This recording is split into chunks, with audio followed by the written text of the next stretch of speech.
What's going on, fans? My name's Josh. I'm joined, as always, by my super ass cool co-host Matt Liston.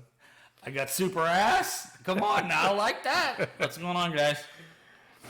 This week, we're going to talk about our experience with HBOMax, and this is the Nerd Force podcast.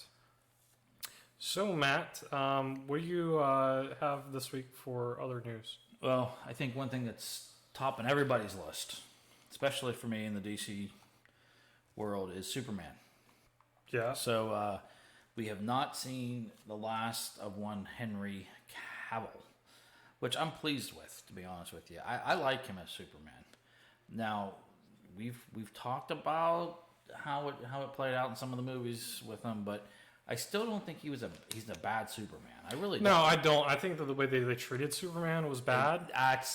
And so we talked about this, right? So we talked about, I think it was like 3 or 4 weeks ago, we talked about, it may have been even longer than that, the rumors that were surrounding the next Justice League movie. Yeah. And a lot of this is where the rumors were coming from was that or the rumor was, to recap, that they were going to bring Superman back. They didn't know whether it was going to be Henry Cavill or not. But he was going to be more like the Hulk. And like a constant character within these movies, but not like a prevalent character with his own movie. I think that's a really smart way to play Superman, because Superman is a he's a bland character where if you try to have like a big. Well, I think we talked about him he's so one-dimensional because he tries to be so altruistic. Yeah, he's so incredibly overpowered. Exactly. I mean, he's the Goku, right, of DC. So, I mean, it's I agree. I think what you just said is exactly the way that I think that I want my Superman. I want Superman. DC needs Superman, but the doses in which they do it is what's going to really matter, and how they're going to infuse him. And the opportunities are just ripe right now with where they can possibly place him. Aquaman 2, and I mean, even Black Adam, like Black Adam, have him as 2. Like a have him Shazam 2, like have him Black as Adam's going to be, that would be good though. Have him as like a end credit teaser as within the Black Adam movie, and then within Shazam 2, if they decide to do the Black Adam versus Shazam 2, they can have him as a much bigger role within that, helping out Shazam within that battle. I think, I mean, that's not necessarily original. I think that's the smartest idea, and I definitely come up to that conclusion on my own. Yeah. But other people have been talking about that this week as well. Oh, yeah. I mean, it's all over with that kind of stuff, too. Yeah, you're right. But one thing they did say for sure, well, I shouldn't say for sure. Nothing is for sure. But he's not going to be in the new Batman movie, which I don't think it fits. So I don't think so agree either. That it wouldn't make sense to have it in that way. Yeah, I think I honestly think that the way they're going to do it is going to be Flashpoint. And that's how they'll explain all this to come to a head. Like, do you think that would facilitate bringing back on the table the Flash movie though? Well, it's not officially off the table yet. Well, I thought it was kind of dead on the vine, though. I mean, it's still got a release date, official release date. They haven't taken off their slate. Really? Yeah. Oh, I thought it was done not like it wasn't going to happen. No, the only thing that's questionable about it is the whole thing with Ezra Miller and him having the video of beating up the lady, and he will be Flash. We, as of right now, we don't have any evidence to point otherwise. He's fine. He's a fine Flash. I mean, he's good. Yeah. He's not like the best Flash. I think the TV, the Arrowverse, Flash is much better Flash. But I think Ezra Miller's fine. Yeah. I mean, we say he's fine, but we're also talking about a movie that Flash is so critical in. You know what I mean? Mm-hmm. It's like and you know what? Maybe we just need to see more of him too. You know? And again, I guess we also need to rejudge how we're looking at all the performances in the Justice League too, because with this new cut coming out, maybe if you get some other pieces, this is going to resonate stronger with you, and they'll spend more time. Where I think that they cut all that. Yeah, And, I'm very interested in what they're going to do with the Snyder cut. Yeah, I am very excited about. I definitely am on board 100% with the Snyder. I'm not a Snyder fan really at all, and I'm definitely not like a Justice League fan. Yeah. I do like some of Snyder's movies. I think that Man of Steel was okay for a Superman movie. I think that I think it goes back to what we just said though too. I mean, doing a Superman movie, I mean, it's like okay. Yeah, I think that he did the best with what he had. Right. Exactly. But But I mean, Justice League, Batman v Superman. I'm really not a big fan of those movies. Yeah. I'm not as big of a fan of Zack Snyder. So for But me to say that I'm excited for the Snyder cut says a lot for the Snyder cut and what it's doing. Without question, I think I'm excited for it because I think it hopefully will. I do think DC's making a trend upward with their movie making. They Most definitely. They are, and I think that if this can help galvanize that a little bit, then I'm all about it. You know what I mean? And plus, I'm just curious because I was disappointed in that. I mean, I pull out my 32-ounce cup that I bought when I went to go see the premiere, and I'm like thinking, why did I buy that? You know what I mean? You've never said that about Star Wars cup. No, of course not. No. The wife does put the kibosh on the toppers, though. I'm not allowed to use the toppers all the time. But but no. So it's a wait and see. But back to the topic at hand, though. I think the integration and the utilization of Superman throughout the DC universe when it comes to the movies and so forth, I think it's just kind of critical because I don't even know people that like read the Superman line. You know what I mean? When it comes to comics, I love him in the Justice League, comic line. I mean, I love him when he's with somebody else or there's something else and I think maybe it's because it puts him needing other people that helps show like he's not a one-man show. You know what I mean? I don't know. No, I completely agree. So, but anyways, I am happy with Henry too. I'm glad that he's back. I think he's a great Superman. So, all right. So that's then on that one. I did not a ton of trailers this week, but there was 2 that came out that I thought were pretty cool. So, the first one I wanted to talk about, and we'll show it, is the Force of Nature. And this one looks really interesting to me. It has Mel Gibson in it, which how you feel about him is how you feel about him. Of course, Braveheart probably being, if not my favorite movie, way up there. It's up there with Star Wars and everything else. It's all kind of in a very large top 5 area. I do like his work. However, his other issues obviously are ridiculous and what have you. But this also has Emil Hirsch too, in it too, which you don't see a ton of him. I mean, that is Speed Racer. So yeah. And that's what he was from. I was sitting there during the entire trailer and prep trying to figure out exactly where he's from, and I couldn't place him. But he's one of those characters, and there he was again. Yeah. He's done a ton. But he did the girl next door, which was a fantastic movie. Yeah. Speed Racer. I think that's probably more of a cult classic. Yeah. Than it was previously. Right. But that and I enjoy that movie. It's probably a guilty pleasure of mine. But and probably noises and flashing lights and stuff keep my ADD in check. So that's a tough thing to do, though. I mean, Speed Racer. I love the old Speed Racer, Chim Chim, and all that. I love. I love the old cartoon. It was so good. So I mean, I wasn't disappointed with Speed Racer. I liked it. I haven't seen it again. I only saw it the one time, and I was good with seeing it the one time, and can't say I was overly disappointed. Yeah, but I mean, I don't watch it like every year or anything like that, but I've seen it like a handful of times. Yeah. So, but anyway, so is it rolling or? Yeah, it's rolling. Okay. Yeah, I mean, it looks good. A lot of people have been pissed off about this movie. Did you hear the news about this?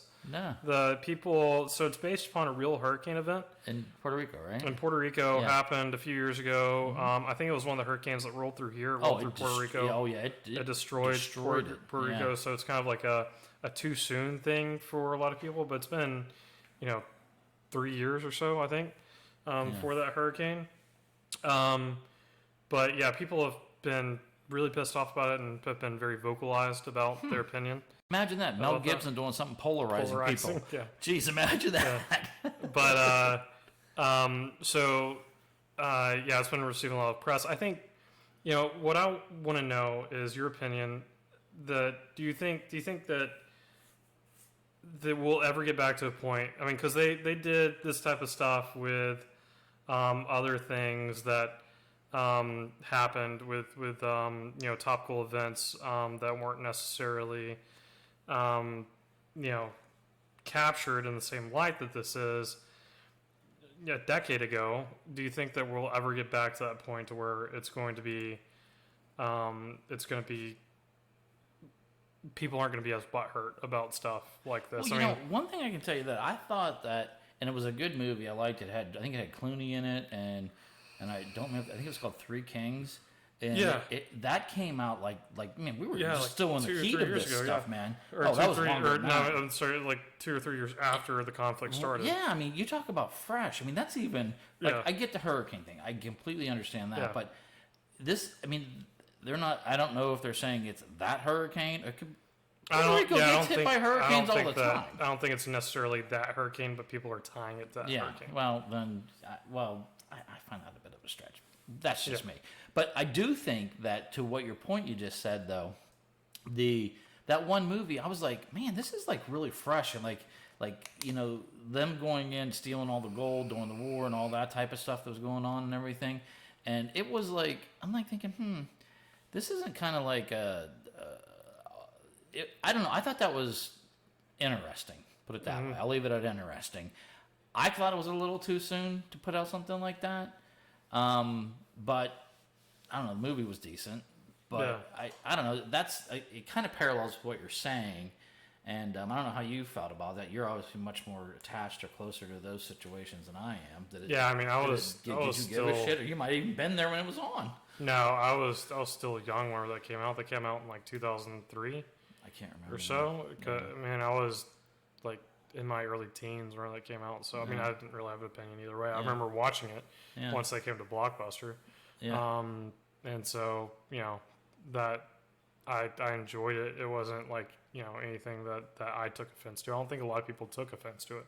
I thought the timing was it was odd, because they did something portraying American soldiers in a negative way during a period of time when that was going on. And this was around the same time that like Dixie Chicks came out too, against all that type of stuff. And, it was. That might have been about that time. Yeah, I think you're right. Yeah, I think you might be right on your timelines. Yeah, but so whatever. Anyways, I think it looks pretty cool. I like Mel Gibson, and I do think that watching him, even as the old dude now, he's just a good action star. Like between Riggs. Between him playing Riggs, between Ransom. I mean, you can go down the list. I mean, there's dude, a ton. Braveheart. Yeah. I mean that.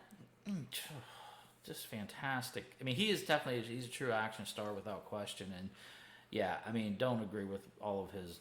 BS. No, I mean everybody makes mistakes, and he's obviously made some really big mistakes. Right. Exactly. And there are a lot of people that I don't agree with things that they say in real life that I enjoy their movies and stuff. Yeah. That's right. But just like, hey man, all I want Ben Roethlisberger to do is throw me touchdowns on Sunday. Yeah. He ain't coming to my house anytime soon. I mean, I mean, you have to separate at some point. You have to separate the art from the artist. Absolutely, yeah. So, anyways, I think it looks pretty cool. So we'll move on and let's go to the next little topic I had. Let's go comic real quick. So we'll touch on this one real quick. So.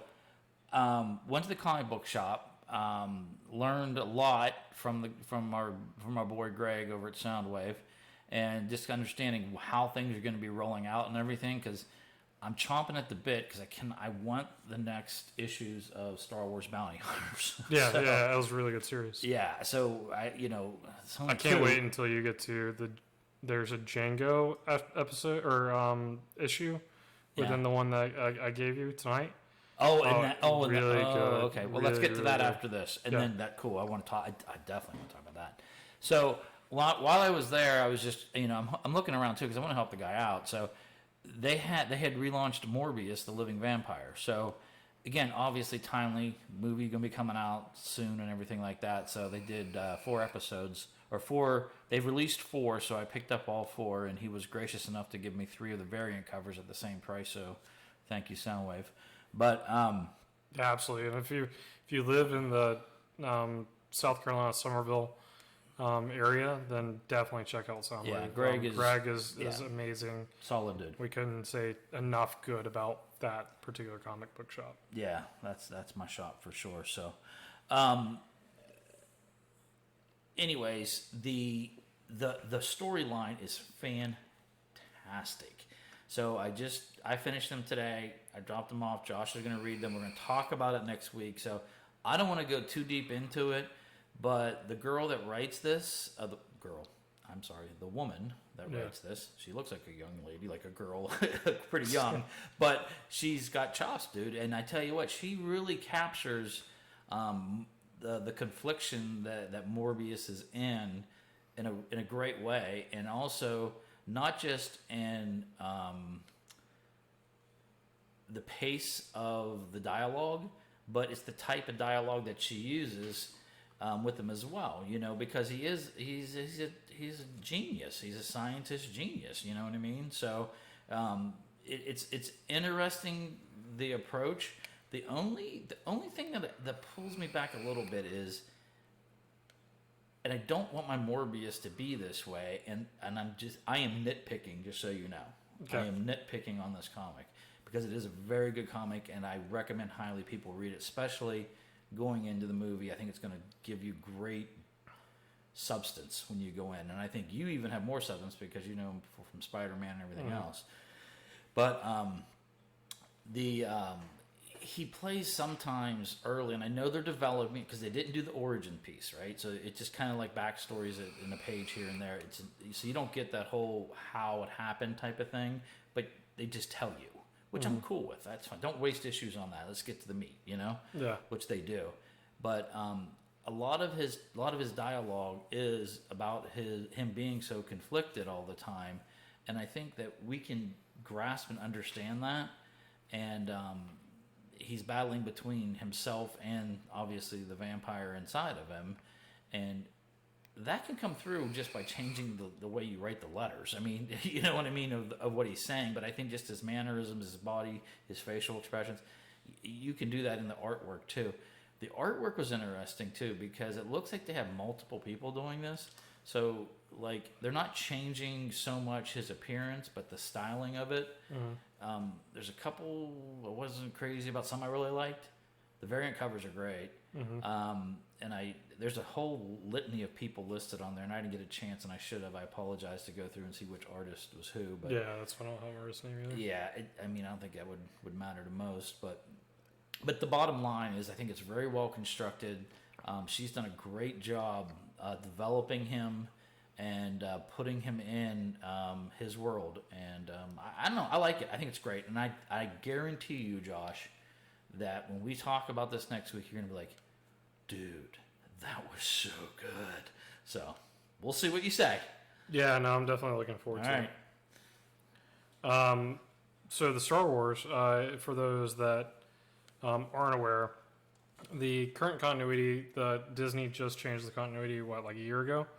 Something like that, for Star Wars. So, there's this canon and big canon that existed beforehand, and they've kind of tightened that down to a certain timeline. And it's like a few years before, it's probably like 5 or 6 years before Phantom Menace now, when it goes to the episode 9, pretty much. And but the one where it starts at is this comic book series, and it's called Age of the Republic. The first two issues within here happen before episode 1, and then the rest of it kind of fills in gaps between the other episodes and what we get within Clone Wars, and it doesn't go any further than Clone Wars, but it fills in those gaps really nicely. And there's 11 issues within here. Like 2 of them, I felt didn't hit as well as the other 9 did, but the other 9 are like amazing. Like really? like there's Cool. it's pulling so many things that you're like, oh, that makes a lot more sense now. Nice. And then there's points to where like the Mace Windu issue, like dude, Mace Windu's a badass, super badass. Yes, like Yeah. he goes up against like hundreds of people on his own, and it's fantastic. Like the amount of character development that goes on in these is just amazing, and I can't wait to hear on the ones that you really favor and the ones that I really favor, and go into like this deeper discussion because and hear your interest on the artwork, because you get a lot more into that than I do. As far as the artwork goes, I can definitely spot like bad artwork, and I can spot like really good artwork, but anything in between, I'm like, okay. And this I can, like, there are a couple pieces that I'm like, this, like a couple panels in it were just not great, but they weren't like anything that I'm like, well, that's really, really terrible. But it's definitely really well done. I forget who the author and who the artist were on it. I think it was multiple people. Yeah. I don't think it was one person. Yeah, I don't think it was one person, but it's on the front page, and I can't remember. But it was really, really well done, and I couldn't recommend it enough. I'm going to continue down the Star Wars canon. I just ordered Obi-Wan and Anakin, a 5-issue series, and then there's a young adults novel that came out for Padme, right on your Queens. Yeah, absolutely. It feels more like a Twilight book, I think. Like, at least like the initial impressions that I've gotten from like the reviews and stuff online, it definitely feels like it's not going to be something that I'm going to like really enjoy, but I do want to get that extra piece out of it. Get it out of it, yeah. Yeah, I'm thinking about going after reading Aftermath, but that's a lot. That's a trilogy. Within canon. I know. So, I mean, the more you can add, the better off you are. So, yeah, and that's the one thing I was telling Andrew about this too. Like, I read this within one day, right? So, I read it for about an hour and a half. Got through half of it, and then stopped for a little while. Went and spent some time with Andrew and Daniel. And once that Andrea put Daniel to sleep, I started reading the other half. And I'm like, done. She's like, already? I'm like, yes. It was really, really good. And that's what it is with comics. It's like it's like crack though. Like I'm jonesing for the bounty hunters. I'm gonna break down this, get a new bag going if Greg will permit me, because obviously my other bag. So I mean, I read the entire just like main Star Wars line, which I really enjoyed. Did veer off. I did some Vaders. We did talk about the Dark Visions, and we've talked about the other Star Wars comics that we've been through.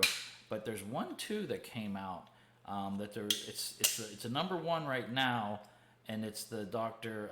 Aphra, and this is I don't know what it is about this character, but I actually really liked her. I like her, man. She's do you know much about her at all? No, I know nothing. So she's really. They just introduced her, so I think her first appearance, if I'm not mistaken, and please, if I'm wrong, correct me, but the first time I came across her was when I first started reading the new Star Wars that came out. This was like 2015, and then Vader had their line when Star Wars had a separate line, and I was reading that, and I went up to like 6, I think, on that, and then I'm like, I can't keep buying this much. I mean, I was getting ridiculous. My bag was ridiculous, so I had to trim down a little bit. Yeah. So I dropped some stuff off, and I figured I'll wait. I'll get it bound later. But she shows up in Darth Vader. I think it was early. It was like 3, 4, 5. I can't remember which one it was. But she was in that, and then she shows back up in like Vader Down, and she shows back up in the Star Wars line with the Rebel Jail series. And I just kept thinking, this is a really cool character. She's like to me, she's like a intergalactic Indiana Jones. Okay, she's like an architect, but she also was like working for Darth Vader. She's like a super genius, like tech droid thing, all that type of stuff. And plus, she travels around with a Wookiee. I mean, it's just, she's really cool. And then I read the Screaming Citadel, which was good, but that was a really cool one because that's when her and Luke and Leia and Han, they all worked together in this one particular situation with the Screaming Citadel. And I thought the storyline was a little kind of campy. Yeah. But she was good, and she's always like, she's quick on her feet. She's super smart. Yeah, I don't know. Plus, she's got a badass spaceship. It's called the Archangel. It's super cool. Yeah. Super ass cool, actually. Yeah. So, anyways, I think we're going to see so much more of this character. And I guess, like, with this line, I don't know if this is going to be a short run or a long run. She had an original series of her own, too, when Star Wars first came out, too. But I wanted to throw that out there because that came out. I picked it up with Morbius. I didn't read it yet. I will read that. We'll talk about it next week for sure. So, but anyways, check that one out too. So, I think the next thing I wanted to talk about real quick, I just thought this was interesting, and we'll go ahead and hit this one first. Andy Samberg has a movie that's going to be coming out called Palm Springs, and it's going to be premiering this summer on Hulu, but also at select drive-ins. Yeah, so they've been doing this pop-up drive-in thing. Oh, dude, this drive-in business is going to pick the hell back up, isn't it? I like it. I thoroughly enjoy it. Well, especially, I'll be honest with you. Back in the day, and this is before your day. Yeah. You would go, you get this clunky-ass piece of shit speaker, then you would put it in your car, and then eventually they said, no, we'll start broadcasting through your radio. Then again, unless you actually took the time to go to Crutchfield and buy stereo equipment for your car, you had the basic bullshit radio they gave you in the car. Nowadays, everyone buys a car. It's either Harman Kardon, it's Boston Acoustic, it's Bose, it's whatever it might be. Your sound system in your car is pretty damn tight, no matter what car you're getting anymore. So nowadays, if you can go now and you can project at high definition outside and you can sit in your own car, you know what I'm saying? It's not a bad deal, dude. It's not a bad deal. You can bring your maybe bring in an adult beverage. I'm not saying that you should, but you could. Yeah. So I thought it was interesting that they're actually putting that in there now. Select drive-ins. Now, come on, that term has not been used in how long? Forever. So, real quick on this one. I like Adam Sandberg. I think he's funny. I love him on the cop show. Yeah, Brooklyn Nine-Nine. Brooklyn Nine-Nine, dude. I don't know. He's just so fun. Terry Crews. That show. Whoever plays their captain. Fantastic. That show works not just because of his talent, but the talent around him. Yeah. Everybody on that show is funny. They all have really good chemistry together. It's really, I love that show. It's great.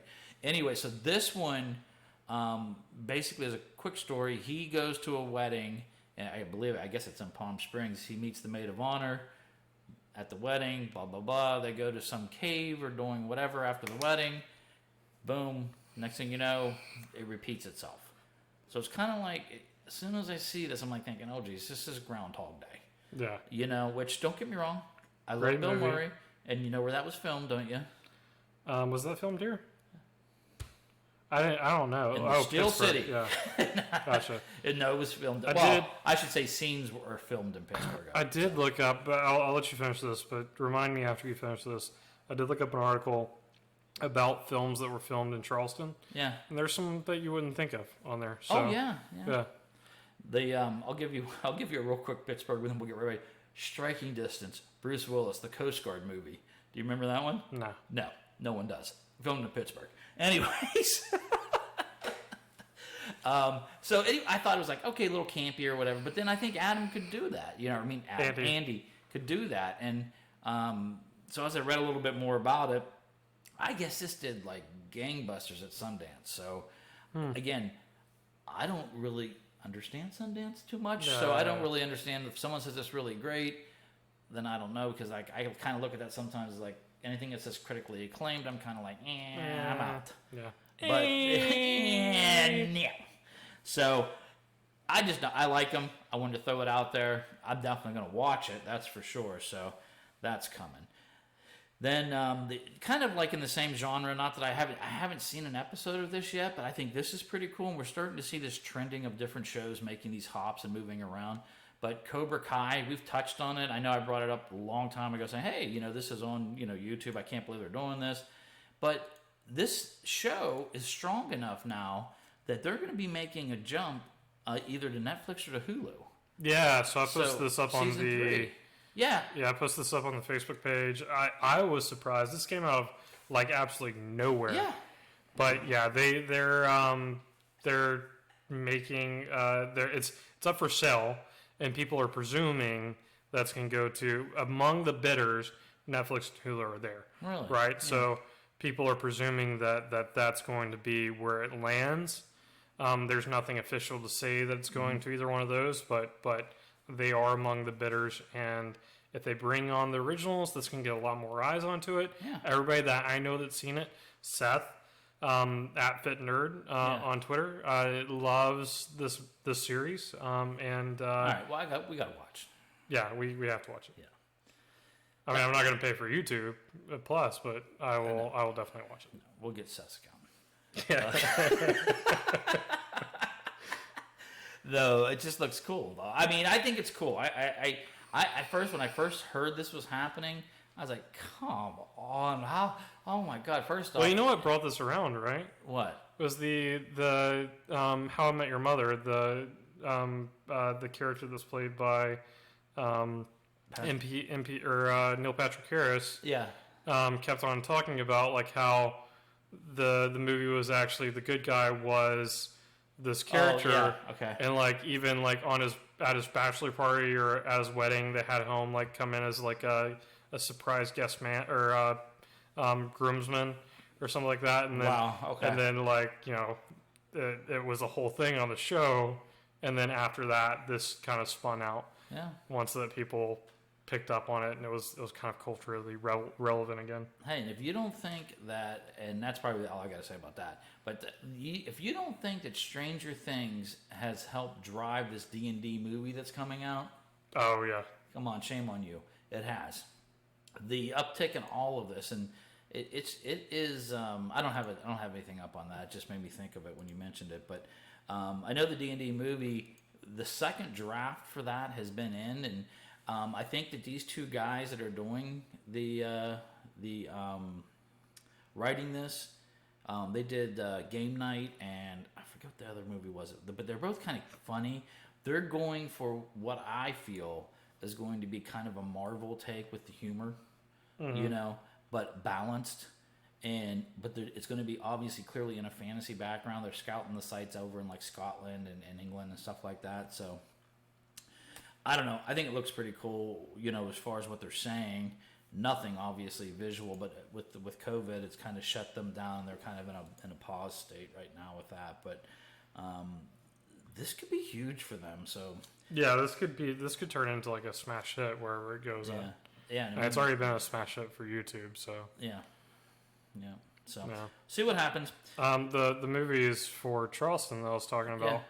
Yeah. Out of the movies that they listed, obviously they had like the ones that we know about, Halloween, and then the love story with the people. The Notebook. Notebook. Thank you. Yeah. One that I would. By the way, hold on. Pause. I'm sorry, I said that way too quickly. You said that one already. I got this one. Move it on. I know it. No, one that I would have never guessed was filmed here was Die Hard with a Vengeance. What? Yes, I swear. If you look it up, there are pieces of it that were filmed around Charleston. One of them very close to here, and over close to the General Dynamics building over in not Hanahan. Like Ladson over there? Yeah, Ladson area. Yeah, and like there were several scenes. They were that using shot kind of there. like that industrial area over there. One of the subway entrance scenes, they built a subway entrance like right there, and so I haven't went back and watched it yet, but Yeah. it's right there with the General Dynamics building. Yeah, That's pretty wild. yeah, but like that just completely threw me for a loop. Yeah. There was another one, but I can't remember. But it's not something that I'm necessarily prepared for. But Yeah. Well, Eastbound and Down, that was filmed in Myrtle Beach a lot when he was playing for the Mermen. So it's funny to go. If you ever drive up there, you'll see like where he's in the episode where, and I don't mean to go down a tangent, but I just think this is one of the funniest ones when he's pitching to the one guy. It's his nemesis, the guy who plays in The Office, the big black guy. yeah. And he hits him in the eye and knocks his eye out. It's in front of the wings up there that has the big shark mouth and everything. And like when you drive by it and I say it, you'll say, "Yep, that's it." You know, That's funny. And actually, the other one too that they did with Righteous Gemstones, the building that they use for the like the demon party house or the what is it, the nightclub? Yeah, That nightclub building. That's literally right next to my office.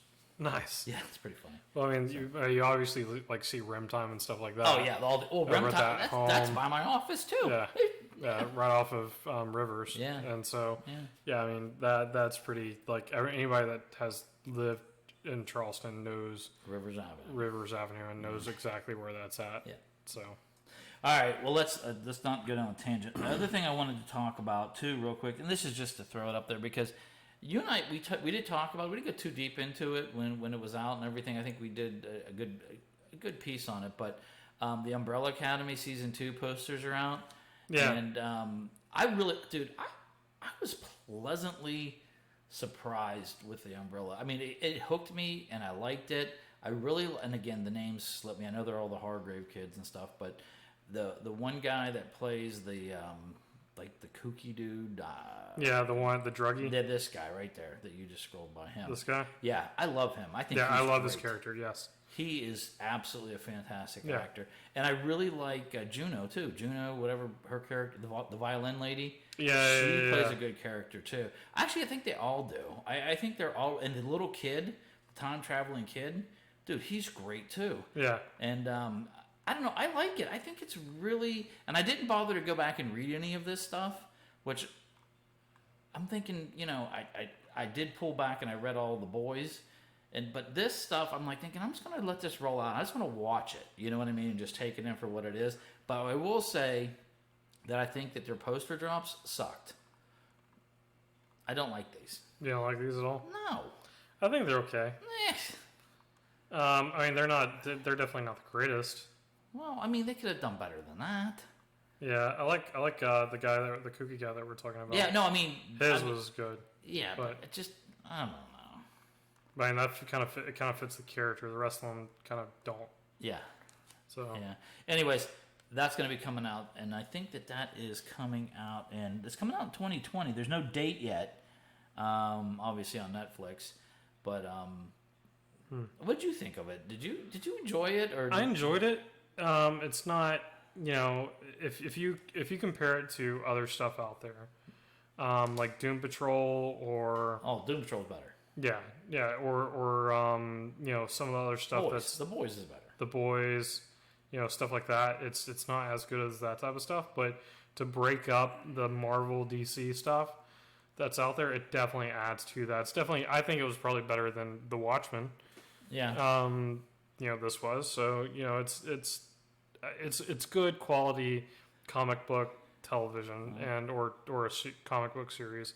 I think it works really well. Yeah. Especially on Netflix, but you know, it's not. I wouldn't be like, I'm not jumping to rewatch it or anything. Right. Yeah, I don't blame you.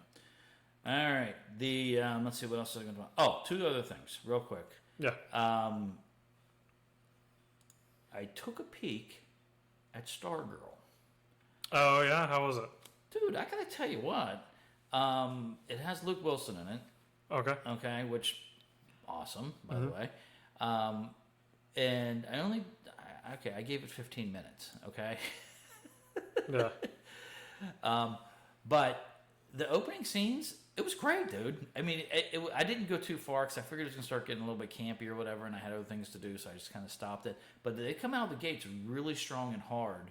And I don't know. I may follow up on this one, only because I like Luke so much. I think he's funny. I like Luke Wilson. And I think if he plays off the little girl that becomes Stargirl, and they have a kind of a dynamic with those two, then I may be interested, you know? Yeah. So I will check it out. There's 2 episodes out right now, so we'll definitely check out that. But I think we had one more trailer, right? Yeah, sure. You Whenever wanna you're do that ready, we can go to that. So this one is Unhinged, right? Unhinged, yeah. Yeah, I was so incredibly pleasantly surprised with this trailer. It's something that I've not heard about at all. First of all, it opens up with Heart Shaped Box by Nirvana. Yeah. And so, that kind of puts you in the mood. And we were talking about the past transgressions of Mel Gibson, and the fact that Russell Crowe's in this playing an unhinged road rage driver that goes on this psychotic break that reminds me a lot of the 1 Hour Photo movie with Robin Williams. Robin Williams, but taken to a different extreme. You know what this reminded me of? As soon as you said that's the movie that came to your mind? That's the movie that came to my mind. Mine, Fallen, Michael Douglas. Yeah, that one's really good. Yeah, same. That's what came to my mind too. The same type of crazy. Yeah, but yeah. I gotcha. Yeah. So I mean, but what's funny is that he had that moment after The Gladiator, before any other major project, to where he smashed a dude's face in with a telephone. And for the kids out there, telephones used to be bigger. Yeah. So it wasn't a flip phone. It wasn't like a smartphone or anything like that. It was an actual landline phone. Yeah. That was heavy, and so he was over at a hotel and got into confrontation with the person behind the counter, smashed their head in. So it's kind of it's really interesting. I don't think a lot of people think about that nowadays, but it's definitely something that came to my mind whenever we started watching this. Yeah. He looks, dude, plus, man, my man looked beefy in this, though, too. Oh, yeah, he's definitely packed on some weight. He got thick. Yeah, he got thick.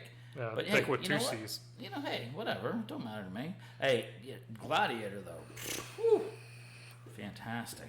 Yeah, and he's one of those characters. He's an actor that plays crazy really well, but he plays a really good villain, and he shows it 1,000% in this trailer. He does. And if you haven't watched it, I would definitely go watch it. This is something that I will definitely go see an opening day. Yeah, it looks tense though. It definitely looks tense. I think it's coming out in July. I think. I'm not positive. Yeah, hopefully it's coming out in July. But I didn't hear much about this. I just popped up today, came across it, and I said, Russell Crowe, I got to check it out. And then July. Yeah, July. So, well, they're saying theaters. I don't know about that, but we'll see. Yeah. Anywho, which studio is producing it? Do you remember? You know what? I don't think it was a big one. It was Solstice, and then why is that such a hard word to say? I don't know. But because you've had a few ciders. I have 3 or 4. But no, I for all we know, this would be one of his projects. Who knows? So. Yeah, definitely could. And by the way, have you seen anything in what's called 4DX? Yeah, so Kevin Smith talks about this all the time. It's basically like 3D theater, but instead of just being 3D, they'll add extra elements. So if it's snowing in the movie, they'll have fake snow that comes down, and they'll cool the temperature rapidly, really quick, and then they'll raise the temperature back up as so they add extra physical elements for a fourth dimension experience. It's kind of like going to see Bug's Life at Disney. Exactly, yeah. Or the Lilo and Stitch ride that was there previously, something like that.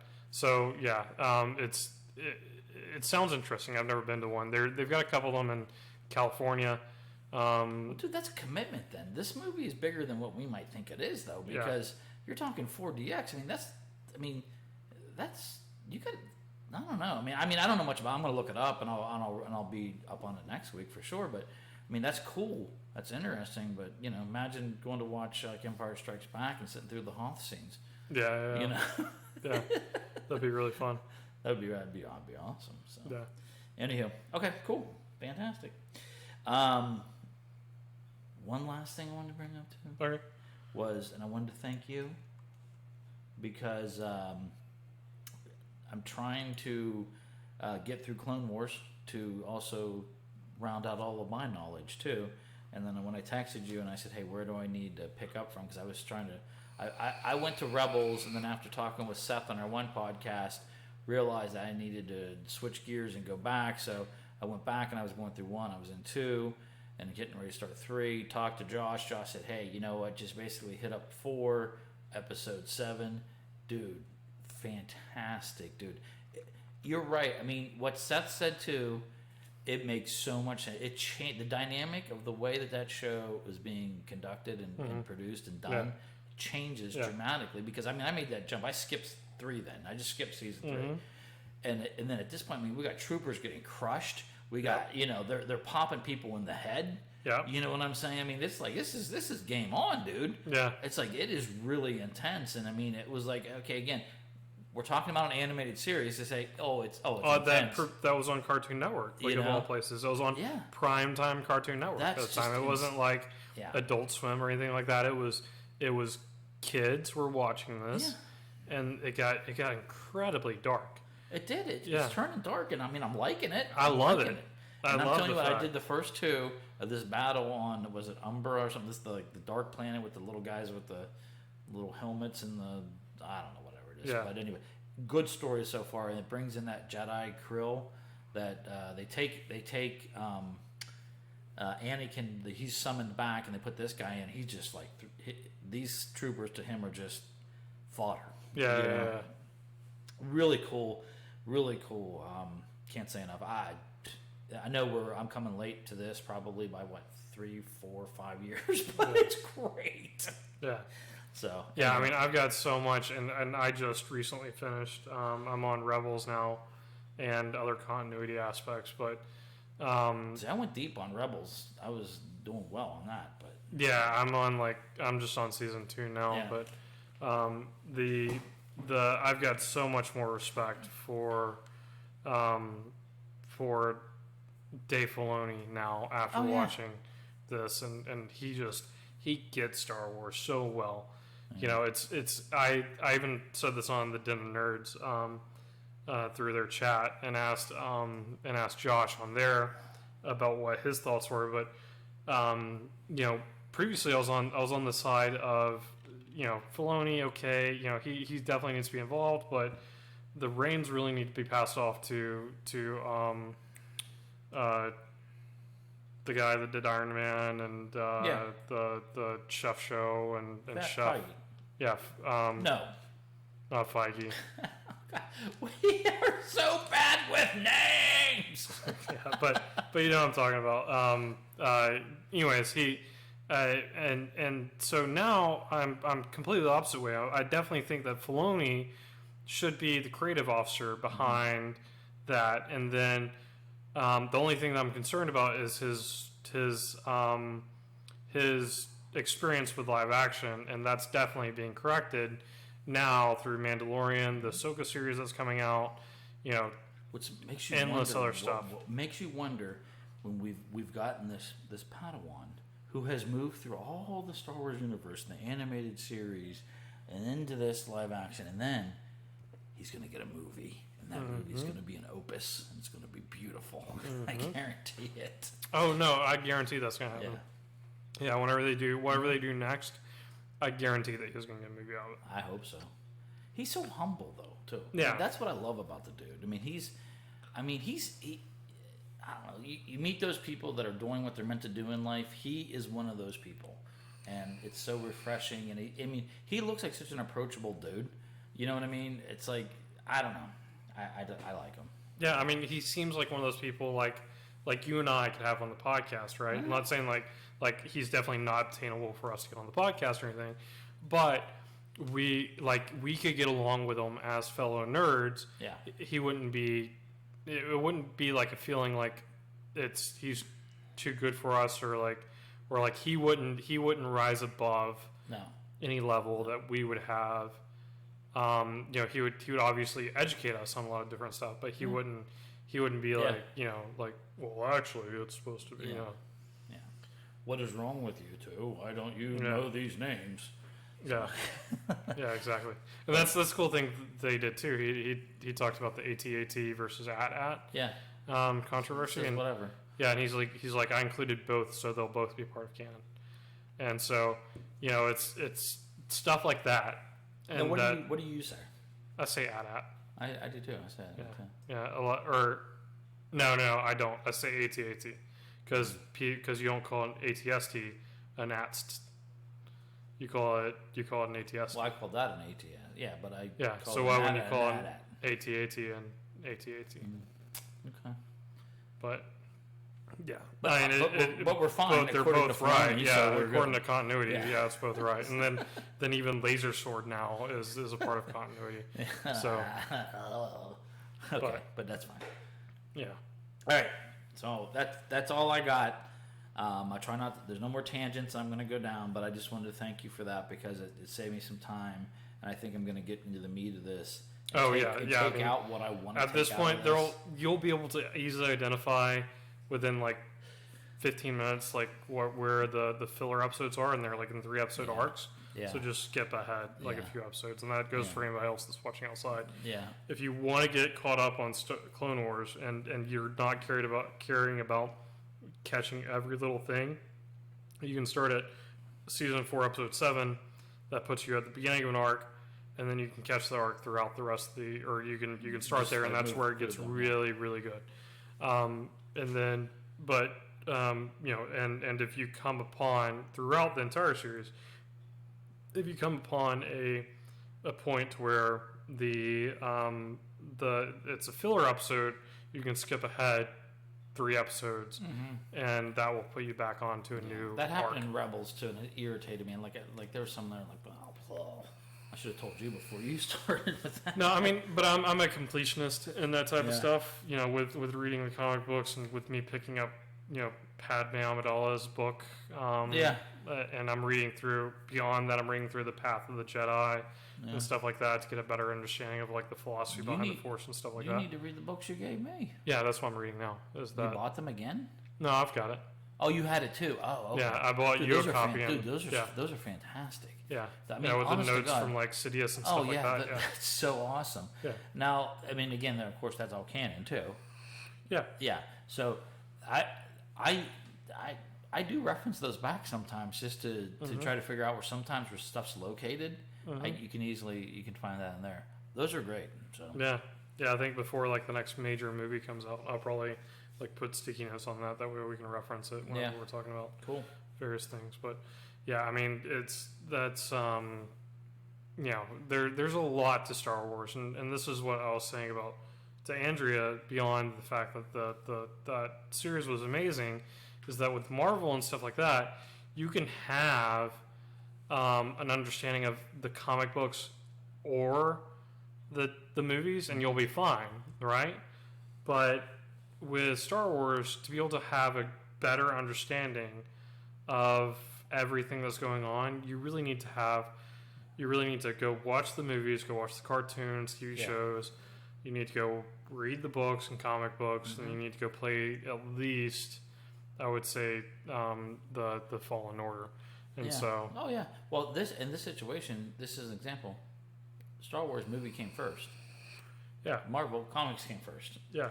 So, and Star Wars has used the print media or whatever, the comic book media, but they've used it to add on. And it's different than what Marvel's done. It's they've reimagined what the comic books are instead of they've reused stories. It's not really adding on to right. Yeah, but they still start with the source of that. Yeah, where Star Wars starts with the movie. Yeah, and then builds off of it and gives and each movie has the gaps in there to be able to do different things and have different activities. And you got to realize, and that's like part of the comic that the book that you just finished on Star Wars too. It's that period of time. It's like they just didn't like stop doing crap No, for like 10 years. No, they Everybody kept was on out doing putting out media. something. Yeah. And this is what they were doing. Yeah. Mace was being a badass, you know what I mean? And whatever it may have been. And it's cool because it just gets you a better understanding of those characters. And I find it just amazing that there can be such a breadth of information, and not just information, but quality information about and so in depth with all the characters. Like, you know what I mean? It's like you pick a character, there's so much you can follow one person. You know what I mean? I'm with me and my Thrawn situation. I want to know everything I can about Thrawn. Yeah, no, absolutely. And I that's the same way about Ahsoka too. Exactly. Yeah, exactly. And you know, so anywho, fantastic. So yeah. So, did you have you had nothing else, right? No. I mean, no. I'm going to stop. The big thing that came out this week, I mean, other than Space Force, and I've watched a few episodes today of Space Force, really good. Not The Office, Okay. but it's nonetheless it's really funny, and if you enjoy Steve Carell's humor, you'll definitely enjoy this. Yeah. Steve Carell and Malkovich work really, really well together. Yeah. And they definitely play upon each other very, very well. But there's definitely more of an underlying storyline with this. It's not sporadic humor, and there are definitely more serious parts, but incredibly funny. The trailers give nothing away. Only the first episode. So, okay. If you know a lot of the first episode, I wouldn't say most of the first episode, but you know a lot of the first episode just from the trailers. But it works though. It's work. Yeah, it works. It's not. I enjoy The Office better. Not to say that I don't enjoy this, because I enjoyed this a lot too. But it's definitely not like. But I don't think you shouldn't want The Office though either. No. You should want something new. You definitely should. I mean, The Office is iconic, so I mean, it's like, you know, it's hard. But I mean, as far as like the group of people that had working together, and they had so many hard hitters between, it's Malkovich. Yeah. But I mean, Malkovich and this, and it's really, there's some other people at play here, but they don't play as well as some, as they could have, and it really just becomes Malkovich and Steve Carell in this. How did Kudrow do in it? Lisa Kudrow? Yeah, the wife. She's not in a lot. Oh, okay. She's in a few scenes, and and that's all I'm really gonna say. But very beginning of it, they you'll understand within the first 15 minutes. Okay. But yeah, she's not in a lot of it. But really, really good. I recommend watching at least a little bit of it. Not as good as The Office and things like that, at least in my opinion. Yeah. But yeah. So, but the other news, the big news that came out this week, or at least the big thing that happened this week, is HBO right? Which we've talked a lot about. Has came out. Mm-hmm. They don't have. I want to get your opinion. What have you done with HBO Max so far? Like, have you watched any of their stuff? Have you went through and looked at their catalog yet? At all? I'll tell you what I am. Pissed off. Okay? That's what I am. And I'll tell you why. Because I subscribe to the HBO thing through Prime. Mm-hmm. Okay? And May 25th, I think, my HBO subscription renewed for $14.99. Okay? Yeah. Well, guess the hell what? So if I go to cancel it, I still have it until June 25th. Okay. Now, it doesn't convert over to HBO Max. It doesn't come through Prime. This whole bullshit thing, and it's bullshit. Apple TV, all this stuff irritates the living shit out of me, because I get all this crap. I gotta watch this on my phone. I gotta watch this on the Fire Stick. I gotta watch this on the Roku. And I get that people want to have proprietary stuff, but for the love of God, I am so tired. I have a mountain of remotes trying to figure out what the hell I'm gonna watch tonight. And then Shauna says, well, let's watch that one show we were watching. I'm like, Like, oh, okay. oh, well, was it on this? So you go check that. Exactly. And then we're like, no, it wasn't there. And then you go. So then you go through, and there's like 5. After like 4 apps, you're like, let me just fucking Google it. And then you Google it, you're like, Exactly. oh, it was on that thing. And then you have to go like search for it, like hit over on your Fire Stick to like the very last app that's on the recent app use list. And it's right there. And it takes forever to load that one because it hasn't been loaded in forever. Well, no. And then you also get the app needs updated. Yeah. Fuck you. I hate that. Come on. I hate that. So anyways, so I'm so pissed because it's like, I would have canceled it, did the HBOMax thing, and ordered it. Now, what I told you before, I don't know what the hell happened with my DC subscription, but for some reason I was getting it for free forever. Yeah. Okay?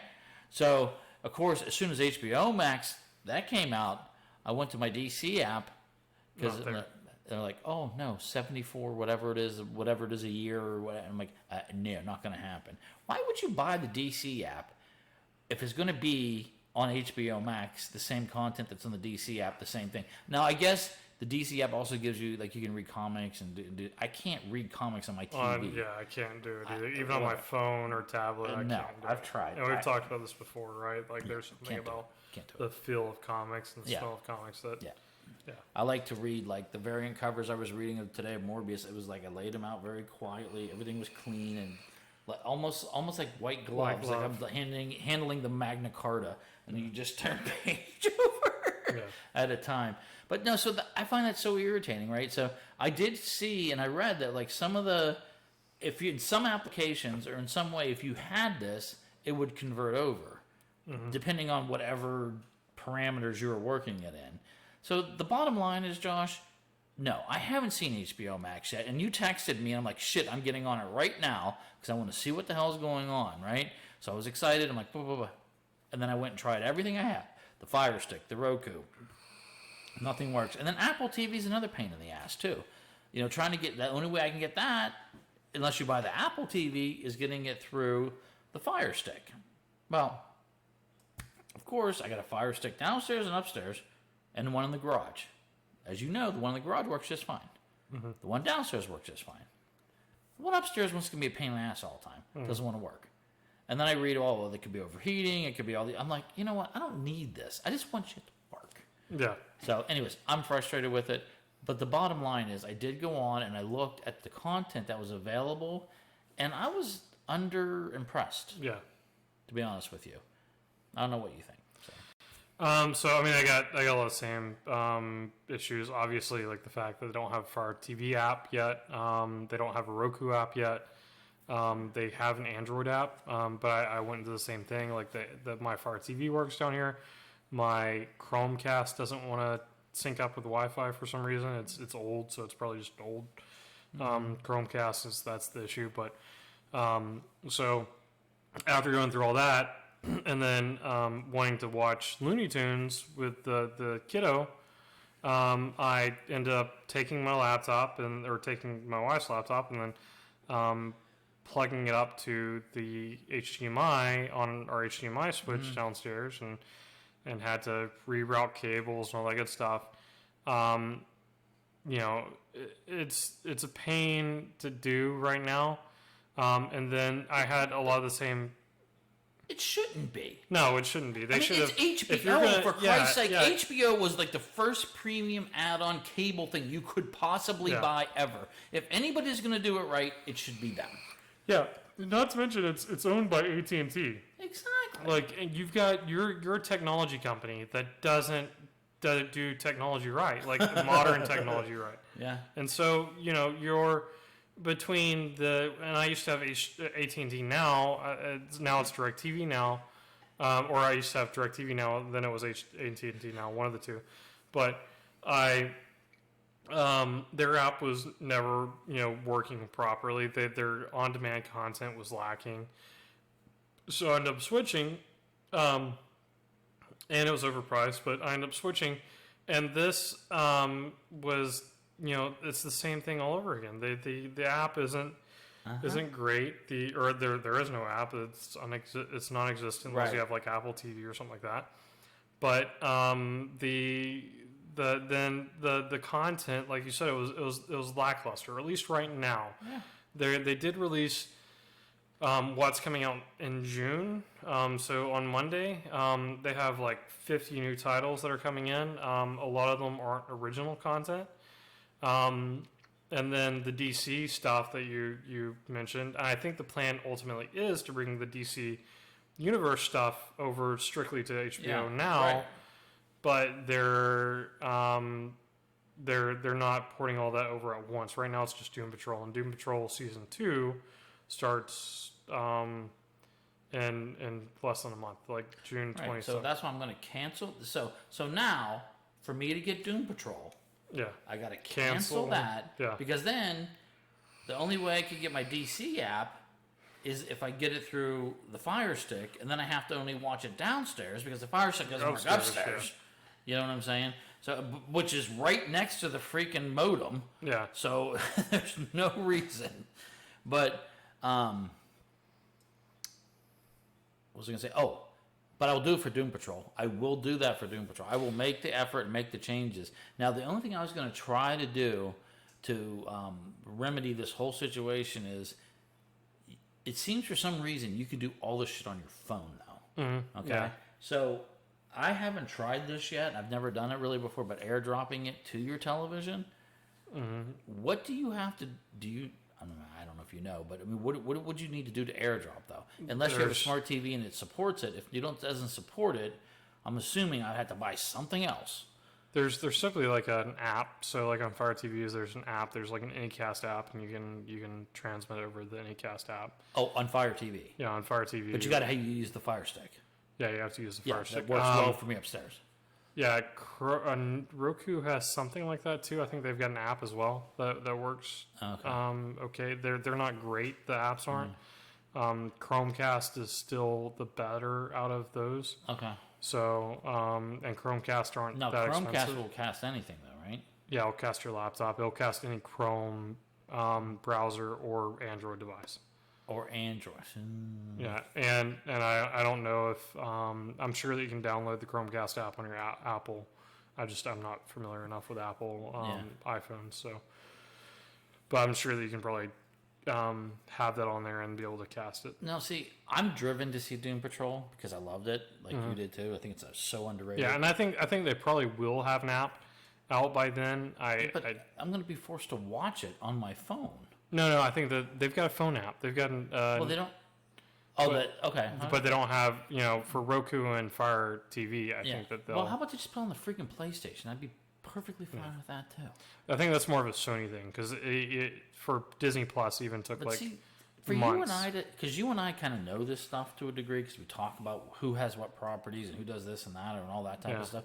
But for the common person, there's going to be a lot of content and a lot, I think, quality stuff that's being produced now because we don't rely on network television anymore. This stuff's coming from these other places, and I tried to start watching a new Apple series with Captain America in it.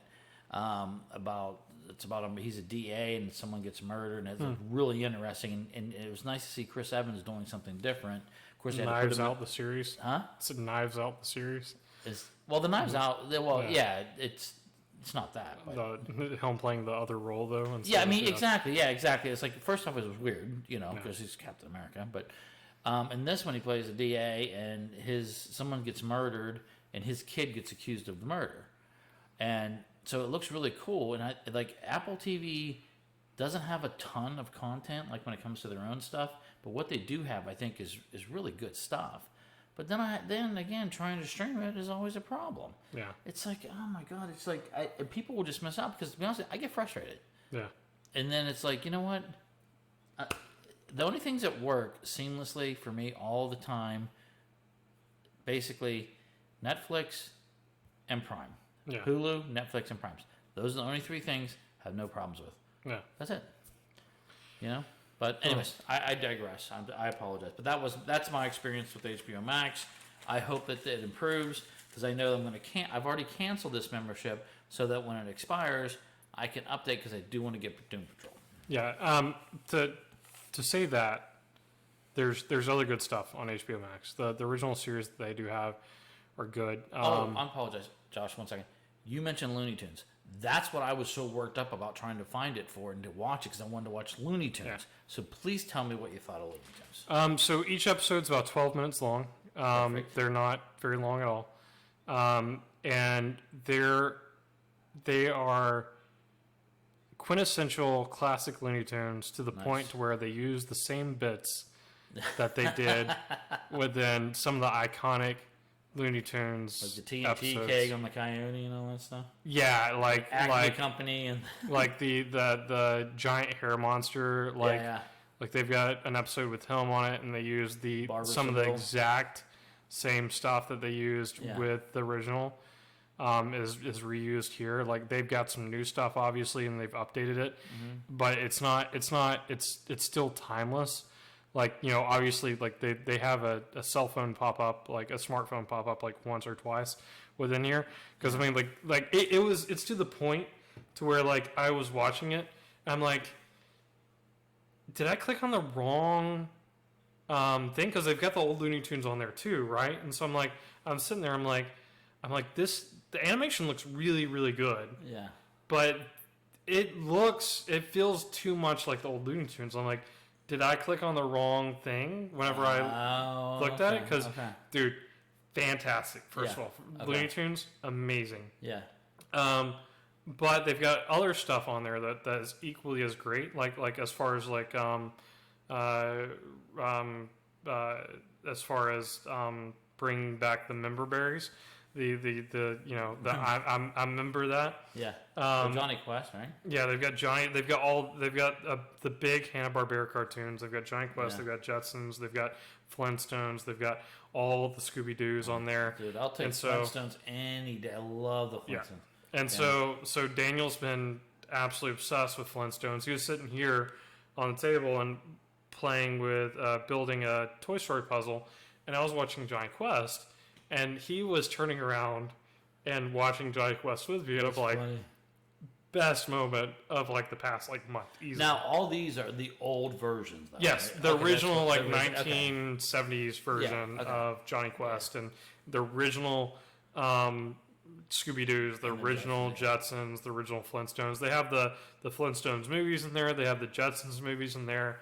All that good stuff. But they do have the original. So like definitely a nostalgic trip for even me watching those as a rerun as a kid, and now being able to watch those with my kid as an adult, fantastic. Yeah, like there's, cool. And the content that they do have is quality content. It's and they've got some interesting stuff. Like they've given Elmo his own show, but it's not like an Elmo show. It's obviously an Elmo show because it revolves around Elmo, but they've got Elmo doing like a late show.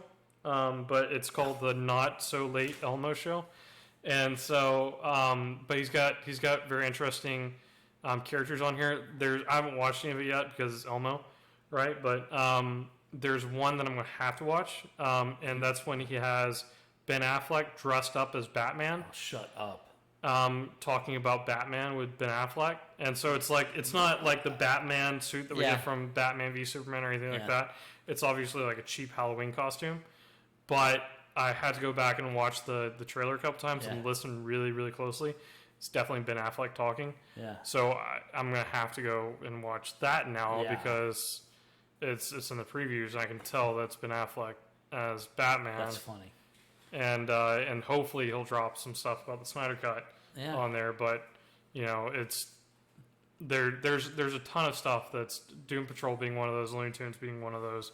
That are really, really good. I just think the catalog of what you just said from Hanna-Barbera is great because, to be honest with you, that stuff's been lost. I mean, it hasn't been out for consumption. I mean, you could always find it on YouTube and you can find it other places, you know what I mean? But unless you're Boomerang or something like that. I mean, you could find it there, but I mean, to have it like at your fingertips now, all that stuff, that's great though. I would pay just to be able to cruise through that for a month too, you know? So, I don't know. I think HBO just kind of laid a turd on this one, but we'll see. Yeah, there was something else. I lost it. It was there. And you know the Green Lantern's on there. Yeah, the Green Lantern with I did see that. Their DC stuff is definitely lacking. Yeah. As far as both animated movies are okay. They've got a lot of the original movies. They have Steel on there, which I found really interesting with Shaquille O'Neal back from like 1997. Oh, yeah. So I might have to go back and watch that one. They've got the more obscure DC stuff like Jonah Hex on there. And that's, to be honest, I'm not gonna lie to you. So when I did download the app and I was going through it, and I'm like, oh, Jonah Hex, I want to watch that.